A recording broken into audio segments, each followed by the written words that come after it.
Dicen que el cuerpo no miente, y el de Lucrecia Borgia contaba una historia que nadie se atrevía a leer en voz alta.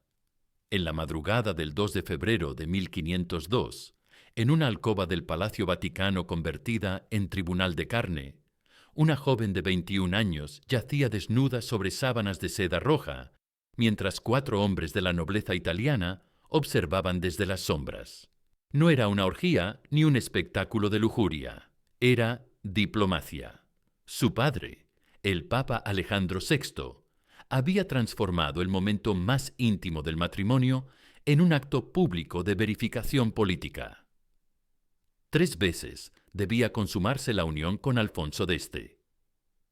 3 veces debía probarse que el tratado entre los estados pontificios y el ducado de Ferrara se sellaba no con tinta, sino con sangre y sudor sobre el lecho nupcial.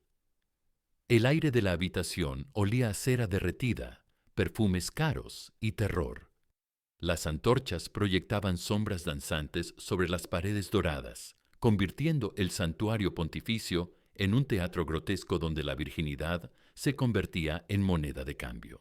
Los testigos, nobles con nombres ilustres grabados en mármol por toda Roma, mantenían sus rostros impasibles mientras presenciaban la desacralización más completa del sacramento matrimonial que la cristiandad había conocido. Su cuerpo no le pertenecía, nunca le había pertenecido. Desde el momento en que respiró por primera vez, fue catalogado, tasado, negociado como cualquier otra propiedad papal. Pero esa noche, mientras soportaba la humillación más grotesca que una mujer podía sufrir bajo la mirada del poder, algo se encendió en su interior. No era amor, era furia, y la furia, bien canalizada, puede construir imperios sobre las ruinas de la dignidad perdida. Esta no es la historia de una víctima, es la historia de una alquimista que transformó el plomo de la degradación en el oro del poder absoluto. Lucrecia Borgia, la mujer que el mundo recordaría como un monstruo, pero que fue, antes que nada, una niña cuyos gritos nadie escuchó porque los tapaban las campanas de San Pedro. Para entender cómo llegó hasta ahí, hay que volver a una Roma que olía a incienso, ambición y podredumbre. El 18 de abril de 1480, en algún lugar entre los muros vaticanos y una villa secreta en Subiaco, nació una niña que jamás conocería el significado de la inocencia. Su padre era Rodrigo Borgia, cardenal español con el apetito sexual de un emperador y la astucia política de una serpiente. Su madre, Vanosa Catanei, una cortesana romana tan hermosa como consciente de su lugar en la cadena alimentaria del poder. Los astrólogos papales, consultados en secreto sobre el futuro de la criatura, encontraron en su carta natal una conjunción de Venus y Marte, que presagiaba una vida marcada por la pasión y el conflicto. Pero Rodrigo no necesitaba estrellas para saber que su hija sería útil. En una época donde los matrimonios tejían alianzas más fuertes que los ejércitos, una niña hermosa e inteligente valía tanto como un ducado entero. Lucrecia creció sabiendo que era un bastardo papal, pero no cualquier bastardo, era una bastarda útil. Mientras otros niños jugaban con muñecos de trapo, ella aprendía latín, griego, francés y español. No porque su padre valorara su intelecto, sino porque una mercancía educada se vende más cara en el mercado matrimonial internacional. A los 10 años ya sabía que su virginidad era un activo papal. A los 12 había sido prometida en matrimonio 2 veces a nobles que su padre necesitaba como aliados. Cuando el cardenal Rodrigo se convirtió en el Papa Alejandro VI en 1492, Lucrecia entendió que había dejado de ser una hija para convertirse en una extensión de la política exterior vaticana. Su útero era territorio papal, su belleza una embajada ambulante, su cuerpo una península por conquistar. El primer matrimonio llegó cuando tenía apenas 13 años. Giovanni Sforza, señor de Pesaro, un hombre 20 años mayor que olía a sudor de caballo y tenía la personalidad de un mueble. La boda fue espectacular. como correspondía a una alianza entre los Borgia y los poderosos Sforza de Milán. Pero cuando las necesidades políticas cambiaron, el matrimonio se convirtió en un estorbo. Su padre necesitaba una alianza con los franceses, no con los milaneses. La solución fue simple: anular el matrimonio por no consumación. La farsa de la anulación fue una humillación pública que marcó a Lucrecia para siempre. Giovanni, desesperado por salvar su honor, contrató pregoneros para que gritaran por las plazas romanas que había conocido carnalmente a su esposa más veces que los dedos de sus manos. Los cronistas de la época registraron cada detalle sórdido, convirtiendo la intimidad conyugal de una adolescente en entretenimiento popular para las masas sedientas de escándalo. Giovanni se negó. Aseguró públicamente que había conocido carnalmente a su esposa miles de veces. El escándalo se extendió por toda Italia como un incendio. Entonces llegó César Borgia, su hermano, con una propuesta que Giovanni no pudo rechazar: firmar la anulación o despertar una mañana con una daga en el pecho. El matrimonio fue declarado nulo. Lucrecia, a los 17 años, era oficialmente virgen de nuevo. Una virgen reciclada para el siguiente negocio. El segundo marido fue Alfonso de Aragón, duque de Biseglie, un joven napolitano de 17 años tan hermoso como políticamente inconveniente. Esta vez, Lucrecia sí se enamoró. Por primera vez en su vida, experimentó lo que era despertar junto a alguien que la miraba como mujer, no como tratado andante. Tuvieron un hijo, Rodrigo, y por unos meses Lucrecia creyó que era posible la felicidad incluso para una Borgia, hasta que su padre cambió de alianzas otra vez. Los franceses prometían más oro que los napolitanos. Alfonso se había vuelto un obstáculo. En julio de 1500, mientras paseaba por los jardines vaticanos, unos asesinos a sueldo lo atacaron a cuchilladas. Sobrevivió milagrosamente, pero César terminó el trabajo un mes después. Lucrecia encontró el cadáver de su esposo en su propia cama, estrangulado con un cordón de seda. Tenía 20 años y era viuda de un hombre al que realmente había amado. El mensaje era claro: el amor era un lujo que una Borgia no podía permitirse. Su corazón también era propiedad papal, y su padre acababa de demostrar que estaba dispuesto a arrancarlo a pedazos si interfería con sus planes. La tercera vez sería la definitiva. Alfonso d'Este, heredero del ducado de Ferrara, era la alianza que Alejandro VI necesitaba para controlar el norte de Italia. Pero los Este no eran ingenuos. Conocían la reputación de los Borgia. Habían visto cómo los dos matrimonios anteriores de Lucrecia habían terminado en escándalo y sangre. Querían garantías. No bastaba con la palabra papal. Necesitaban evidencia física, irrefutable, de que esta vez el matrimonio sería real. Los embajadores ferrareses llegaron a Roma con una lista de exigencias que habrían horrorizado a cualquier padre normal. Querían certificados médicos que garantizaran la fertilidad de la novia, testimonios jurados de su castidad recuperada y, sobre todo, querían testigos de la consumación. No confiaban en los Borgia para nada, y tenían razones históricas sobradas para esa desconfianza tan extrema como necesaria. La negociación fue grotesca incluso para los estándares renacentistas. Los representantes de la Casa d'Este exigieron que la consumación fuera presenciada por testigos oficiales, como se hacía con las casas reales más importantes de Europa. Pero no se conformaron con una vez. Querían 3 consumaciones en una sola noche. Triple verificación. Como si el cuerpo de Lucrecia fuera un documento que necesitaba ser autentificado con sellos múltiples. Alejandro VI aceptó. No consultó a su hija. No le preguntó si podía soportar semejante humillación. Simplemente redactó los términos como si estuviera negociando la compra de un caballo de guerra. Lucrecia se enteró una semana antes de la boda, cuando ya era demasiado tarde para protestar. huir o suicidarse con dignidad.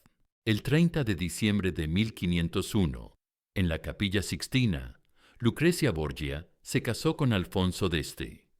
Llevaba un vestido de brocado dorado que pesaba tanto que necesitaba ayuda para caminar. Su sonrisa era perfecta, estudiada, manufacturada en los talleres de la diplomacia papal. Pero quienes la conocían podían ver algo diferente en sus ojos.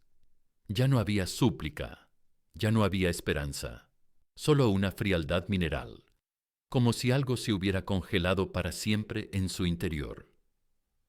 La ceremonia fue un espectáculo digno de emperadores.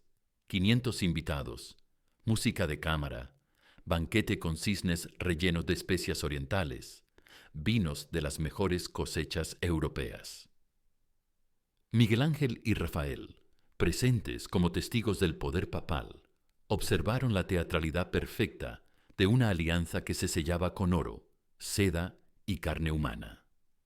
Nadie mencionó lo que vendría después de la última copa de vino, después del banquete, después de las danzas, después de los brindis hipócritas. Llegó el momento. La alcoba papal había sido preparada como un teatro. 4 sillones de terciopelo dispuestos estratégicamente alrededor del lecho. 4 hombres de la alta nobleza italiana esperando el espectáculo. No eran voyeurs, eran notarios de carne, testigos oficiales de un acto diplomático realizado con genitales. Lo que ocurrió esa noche jamás fue registrado en las crónicas oficiales, pero los rumores se filtraron como agua entre las piedras del Vaticano. Lucrecia yacía inmóvil, con los ojos fijos en el techo, mientras Alfonso cumplía con su parte del tratado. Una vez. Los testigos tomaron notas. Segunda vez. Más notas. Tercera vez, ya de madrugada, con el cuerpo de la joven temblando no de placer, sino de shock. Más notas. El acta de consumación fue firmada antes del amanecer. La alianza entre Roma y Ferrara estaba sellada con sangre menstrual sobre sábanas papales. Pero si los hombres que orquestaron aquella humillación creyeron que habían quebrado a Lucrecia Borgia, se equivocaron fatalmente. Lo que nació en esa alcoba no fue una víctima. Fue un monstruo de inteligencia fría y ambición calculada. Una mujer que había aprendido la lección más importante del poder. Si no puedes evitar ser usada, úsalos tú primero. El viaje de Roma a Ferrara duró 3 semanas a través de paisajes invernales que parecían reflejar el estado de su alma. Durante esas semanas, Lucrecia no pronunció una sola palabra dirigida a su marido. No por despecho, por estrategia. Estaba estudiándolo como un anatomista estudia un cadáver, buscando los puntos débiles, los resortes secretos, las palancas invisibles que mueven a los hombres simples, con cerebros complejos. Alfonso d'Este era un hombre simple. Le gustaba la guerra, el vino, las armaduras y las mujeres fáciles. Tenía el cerebro militar de un buen soldado y la sofisticación política de un martillo. Era perfecto. Un hombre así se podía manejar. Cuando llegó a Ferrara, la nueva duquesa se encontró con una corte sofisticada que la miraba con mezcla de curiosidad y desprecio. Todos conocían su reputación. La hija del papa corrupto, la mujer que había enviudado 2 veces de manera sospechosa, la Borgia, que llegaba a contaminar la honorable casa d'Este. Las damas la trataban con cortesía glacial. Los nobles le sonreían con la misma sinceridad que se le sonríe a un perro rabioso. Lucrecia no se inmutó. Había llegado el momento de demostrar lo que había aprendido en la universidad más despiadada del mundo, la corte papal. Durante los primeros meses se comportó como la duquesa perfecta, piadosa, sumisa, dedicada a las obras de caridad. Bordaba, rezaba, sonreía y callaba. Pero por las noches, cuando Alfonso se marchaba a beber con sus amigos, ella leía documentos financieros del ducado, correspondencia diplomática, informes militares, genealogías, tratados comerciales. En 6 meses sabía más sobre el gobierno de Ferrara que Alfonso en toda su vida. Conocía el nombre de cada funcionario, el estado de cada alianza, el balance de cada cuenta. Había memorizado los puntos débiles de cada familia noble y las ambiciones secretas de cada cortesano. Ferrara no tenía una nueva duquesa, tenía un nuevo cerebro. La primera prueba llegó en 1503, cuando Alfonso partió a hacer la guerra en nombre de su suegro papal. Por primera vez en la historia del ducado, una mujer quedaba como regente efectiva. Los nobles esperaban que Lucrecia se limitara a firmar los documentos que ellos le pusieran delante. En lugar de eso, los convocó a una reunión en el gran salón del Palacio Ducal. El gran salón ducal, con sus frescos de Piero de la Francesca y sus tapices flamencos, jamás había presenciado un espectáculo como aquel. Una mujer de 23 años, vestida de terciopelo negro que contrastaba dramáticamente con su piel pálida, se enfrentaba a 30 hombres que habían gobernado Ferrara durante décadas. Tenía sobre la mesa no solo los documentos oficiales, sino copias de correspondencias secretas, registros contables alterados y testimonios de campesinos que habían sido estafados por la nobleza local. Lo que dijeron las crónicas de esa reunión fue que la duquesa había demostrado una comprensión sorprendente de los asuntos de Estado. Lo que no dijeron fue que había desmontado uno por uno los esquemas de corrupción que los nobles llevaban años operando, que había redistribuido las asignaciones presupuestarias para favorecer a las ciudades en lugar de a los bolsillos privados, y que había dejado muy claro que cualquier intento de desafiar su autoridad sería respondido con la misma dureza que habían aprendido a usar los Borgia.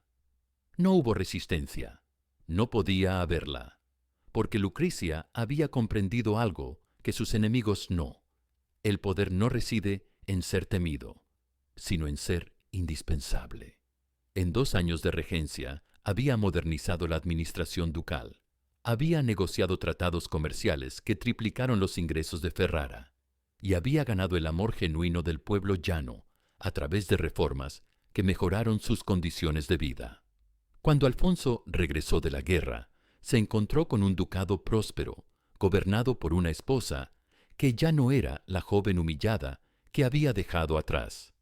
Era una soberana, y por primera vez en su vida sintió algo parecido al respeto hacia la mujer con la que se había acostado por obligación diplomática, Gia. No hubo resistencia, no podía haberla, porque Lucrecia había comprendido algo que sus enemigos no. El poder no reside en ser temido, sino en ser indispensable. En 2 años de regencia había modernizado la administración ducal. Había negociado tratados comerciales que triplicaron los ingresos de Ferrara y había ganado el amor genuino del pueblo llano a través de reformas que mejoraron sus condiciones de vida. Cuando Alfonso regresó de la guerra, se encontró con un ducado próspero gobernado por una esposa que ya no era la joven humillada que había dejado atrás. Era una soberana, y por primera vez en su vida sintió algo parecido al respeto hacia la mujer con la que se había acostado por obligación diplomática. Los años que siguieron fueron los únicos felices en la vida de Lucrecia Borgia. No porque hubiera encontrado el amor romántico, Alfonso siguió siendo un marido pragmático que la respetaba sin adorarla, sino porque finalmente había encontrado un escenario donde su inteligencia podía desplegarse sin restricciones. Ferrara se convirtió en su laboratorio político, el lugar donde una mujer que había sido tratada como mercancía pudo demostrar que era en realidad una estadista de primer orden. Transformó la corte ducal en un centro cultural que rivalizaba con Florencia y Venecia. Atrajo poetas, pintores, músicos y eruditos que convirtieron a Ferrara en el epicentro del Renacimiento del norte de Italia.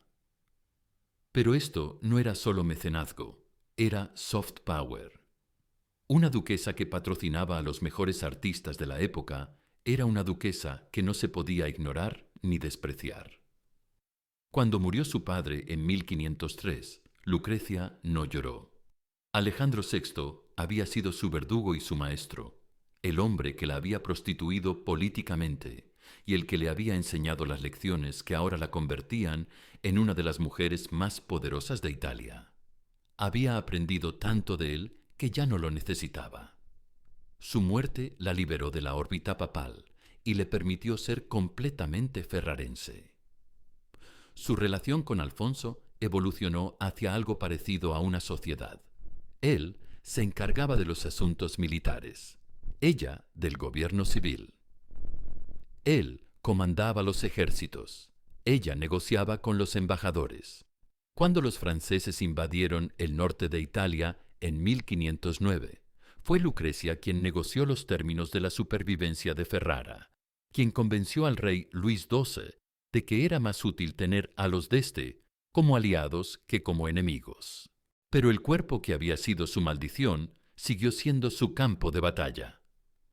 Embarazo tras embarazo, Lucrecia cumplía con el deber dinástico que nunca había podido eludir. Tuvo 8 hijos con Alfonso d'Este. 5 sobrevivieron hasta la edad adulta. Cada embarazo la debilitaba más. Cada parto la acercaba más a la muerte que había visto rondar su cuna desde que nació. Los médicos de la época, con sus sangrías y sus purgas, sus ungüentos de mercurio y sus oraciones latinas, no podían hacer nada contra un útero gastado por 2 décadas de maternidades forzosas. La ironía era cruel. La mujer que había transformado su cuerpo en instrumento de poder político, ahora se consumía víctima de las mismas funciones reproductivas que la habían convertido en mercancía. Cada mes que pasaba sin menstruación era celebrado por la corte como una victoria dinástica, pero vivido por ella como una sentencia de muerte aplazada.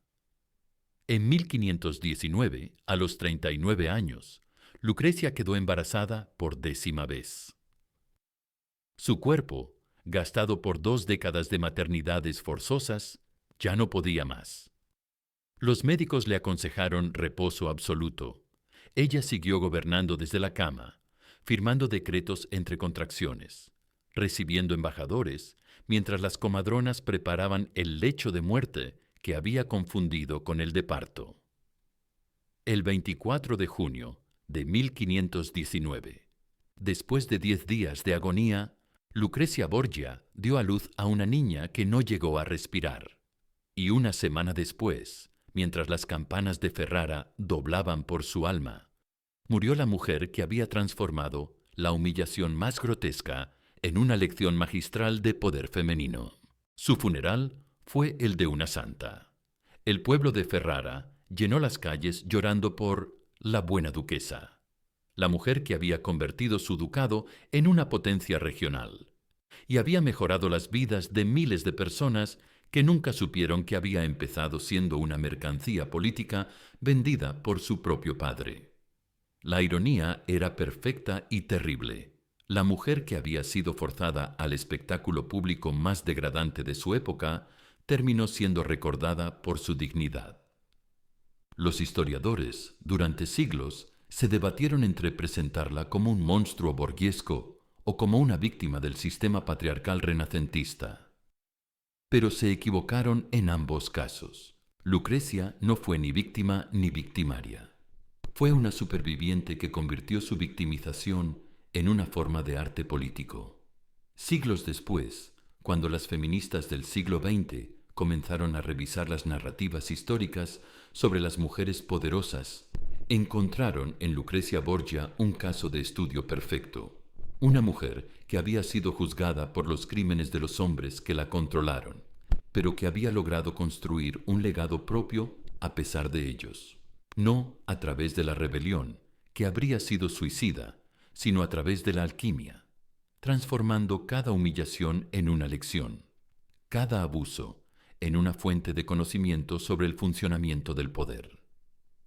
La noche del 2 de febrero de 1502 no terminó con una consumación triple.